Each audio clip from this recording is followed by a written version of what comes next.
નમસ્કાર, સમાચાર સાથે હું છું હિના। બુલેટિનની શરૂઆત કરવી છે તો આવતીકાલે માઘી પૂર્ણિમા છે અને આ અવસરે મહાસ્નાન થાય છે। વિગતે વાત કરવી છે આ પૂર્ણિમા વિશે કે જ્યાં મોટી સંખ્યામાં લોકોની ભીડ એકઠી થઈ ગઈ છે। મહાકુંભ માટે પહોંચી રહી છે લોકોની ભીડ, જેને પગલે પ્રયાગરાજ પહોંચાડાતા રસ્તાઓ પરથી જ મહાજામના દ્રશ્યો આપ ટીવી સ્ક્રીન પર જોઈ રહ્યા છો। પ્રયાગરાજ પહોંચાડતા તમામ રસ્તાઓ પર એ રીતે વાહનોનો ધસારો છે કે વાહનો માટે સહેજ પણ આગળ વધવું મુશ્કેલ બની ગયું છે। કેટલાક જગ્યાઓ પર તો યાત્રાળુઓ 48 કલાકથી વધુ સમયથી ટ્રાફિકમાં ફસાયા છે।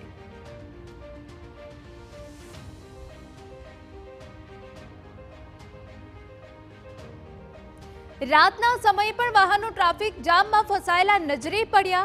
પ્રયાગરાજમાં ઉમટેલી ભીડને પગલે પ્રયાગરાજથી 250 કિલોમીટર પહેલા જ વાહનોને તંત્ર દ્વારા રોકી દેવામાં આવ્યા હતા, જેને લીધે 20 મિનિટ સુધી વાહનો સહેજ પણ આગળ ન વધી શક્યા।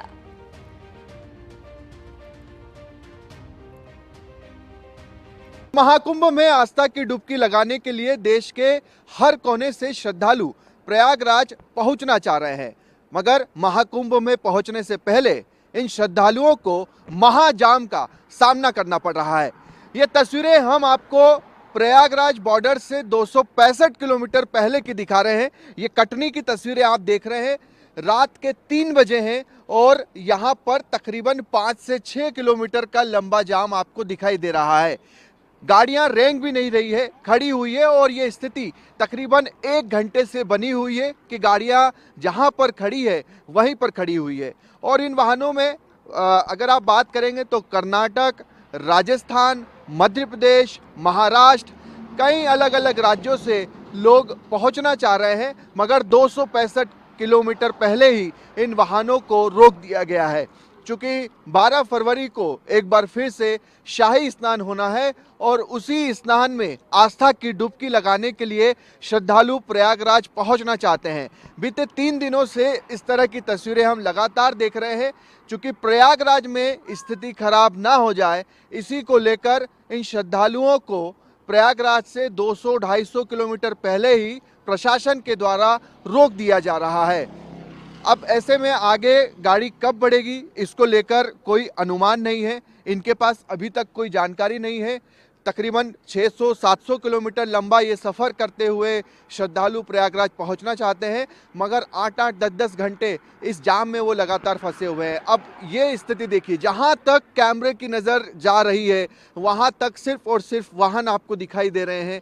रेंगते हुए वाहन भी नहीं दिखाई दे रहे हैं, सिर्फ और सिर्फ वाहन खड़े हुए हैं। ऐसे में आप अनुमान लगा सकते हैं कि कितना और समय लगेगा। 2-3 दिनों में हमने देखा इस महाजाम, चूँकि रविवार का दिन भी था, श्रद्धालु खासी तादाद में प्रयागराज महाकुंभ पहुंच रहे थे, मगर उससे पहले प्रयागराज बॉर्डर पर जो मध्य प्रदेश की है वहां पर इन श्रद्धालुओं को रोका गया। उसके बाद रीवा में इन श्रद्धालुओं को रोका गया।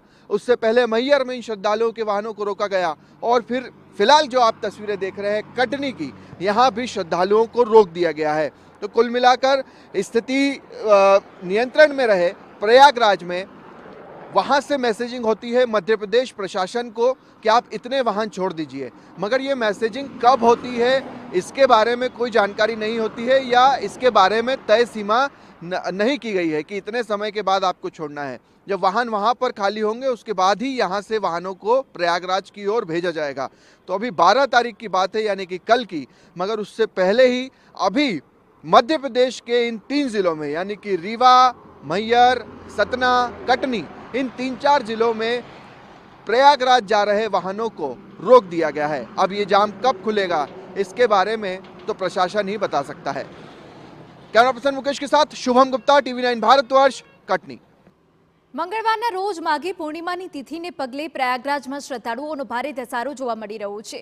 વસંત પંચમીના સ્નાન બાદ નાગા સાધુઓ સહિત વિવિધ અખાડાઓએ સંગમ ક્ષેત્રમાં વિદાય લીધી હતી।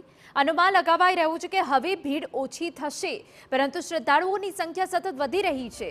અત્યાર સુધીમાં 44.74 કરોડ શ્રદ્ધાળુઓ મહાકુંભમાં આસ્થાની ડૂબકી લગાવી ચૂક્યા છે। પરંતુ ગંગા સ્નાન માટે માઘી પૂર્ણિમાની તિથિ વિશેષ મહત્વ ધરાવે છે, ત્યારે શ્રદ્ધાળુઓનો ધસારો જોતા અને ટ્રાફિક જામના દ્રશ્યો સામે આવતા હવે તંત્ર એક્શનમાં આવ્યું છે। ભીડ બેકાબુ ન બને તે માટે 13 ફેબ્રુઆરી સવારે 8 વાગ્યા સુધી મેળામાં કોઈ પણ પ્રકારના વાહનના પ્રવેશ પ્રતિબંધ મૂકી દેવાયો છે. માત્ર તંત્રના વાહનો અને સ્વાસ્થ્ય વિભાગની ગાડીઓ જ મેળા ક્ષેત્રમાં ચાલશે. 52 નવા IAS, IPS અને PCSના અધિકારીઓ સજ્જ છે. ટ્રાફિક અને ક્રાઉડ મેનેજમેન્ટના નિયમોનો કડકાઈથી અમલ લાગુ કરાયો છે. પાર્કિંગ સ્થળોથી મેળા પરિસર સુધી શટલ બસોની સંખ્યા વધારી દેવામાં આવી છે.